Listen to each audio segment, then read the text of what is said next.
नमस्कार, किस्सा सियासी में आपका स्वागत है और आपके साथ मैं हूं हिंगलाजदान। किस्सा सियासी में आज बात सचिन पायलट की।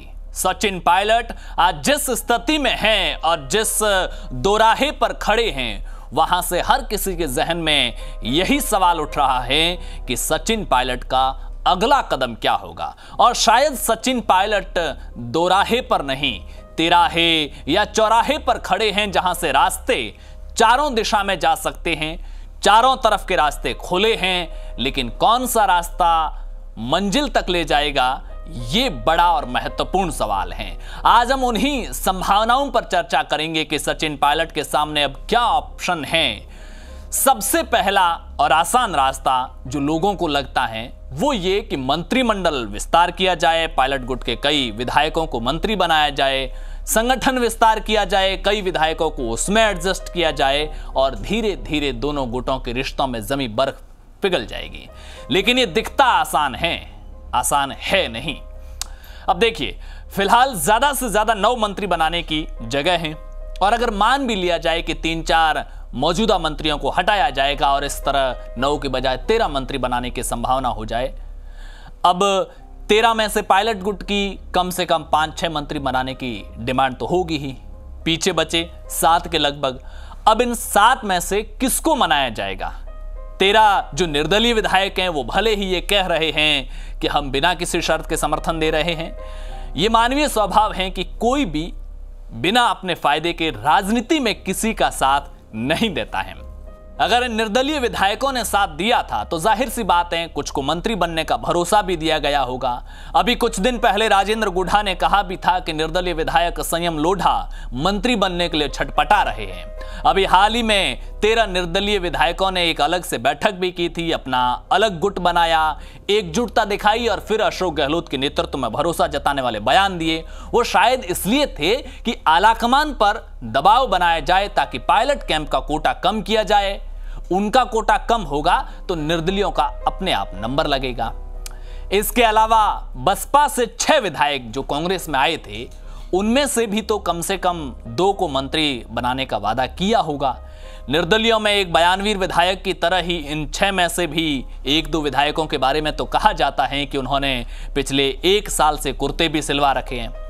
खैर, अब अगर निर्दलीय और बसपा के कोटे में ही 4 मंत्री पद चले जाते हैं तो पीछे गहलोत गुट के कांग्रेस के सिंबल पर जीते 85 के लगभग विधायक हैं, उनको क्या मिलेगा?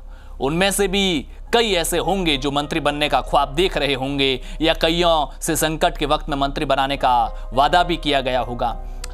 ऐसे में अगर मंत्रिमंडल विस्तार होता है तो जो खाली हाथ रहेंगे उनके अंदर बगावत की संभावनाएं बढ़ सकती हैं।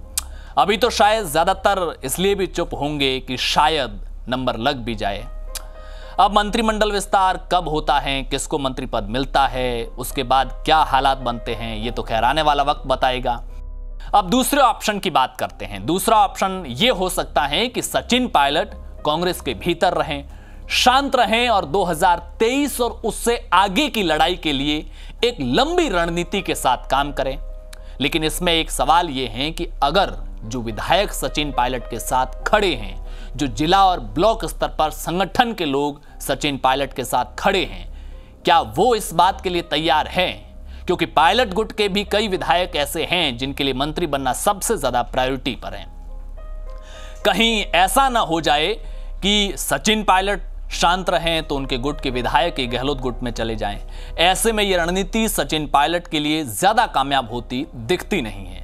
इसका एक रास्ता हो सकता है कि उनका पब्लिक के अंदर जो क्रेज है, उनको लेकर जो पब्लिक परसेप्शन मौजूदा वक्त में है, यूथ लीडर, यूथ आइकन के तौर पर, वो चमक फीकी न पड़े। इस इमेज को बरकरार कैसे रखा जाए, इसके लिए एक मजबूत रणनीति के साथ, प्लानिंग के साथ अगले 2-3 साल तक काम करना होगा, जो पावरलेस रहते हुए, हाशिए पर रहते हुए काफी मुश्किल होता है। अब तीसरा ऑप्शन आता है कि वो अभी किसी और दल का हिस्सा बन जाए, यानी पार्टी चेंज कर दे। इसको लेकर भी दोनों तरह के तर्क आते हैं। एक तर्क यही कहता है कि इतना अपमान बर्दाश्त करने की बजाय पार्टी चेंज कर देनी चाहिए। जाहिर सी बात है, पार्टी में जाएंगे तो वो बीजेपी ही होगी। पायलट के व्यक्तित्व को देखते हुए उन्हें वहां मंत्री पद दिए जाने की संभावना भी है। जैसी संभावनाएं सिंधिया को लेकर भी हैं, लेकिन एक तर्क फिर भी यही कहता है कि पार्टी बदलने से पायलट की चमक फीकी पड़ सकती है। कांग्रेस के भीतर रहते हुए उनके दावों में जो ताकत है वो ताकत कम हो सकती है।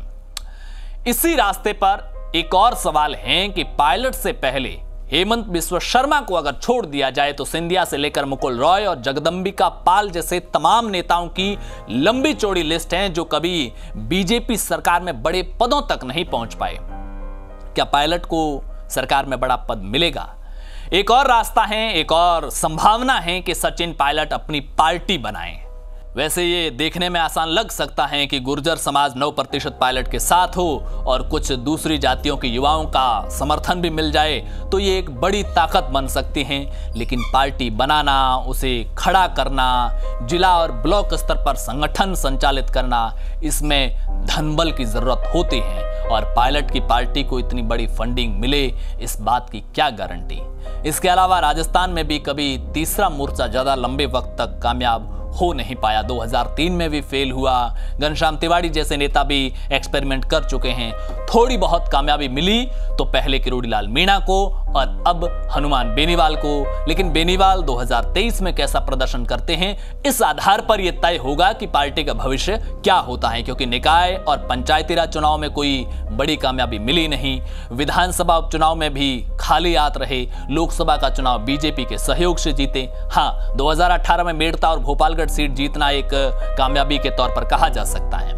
खैर, ऐसे में पायलट के लिए पार्टी बनाकर राजनीतिक मैदान में कामयाबी पाना उतना आसान है नहीं।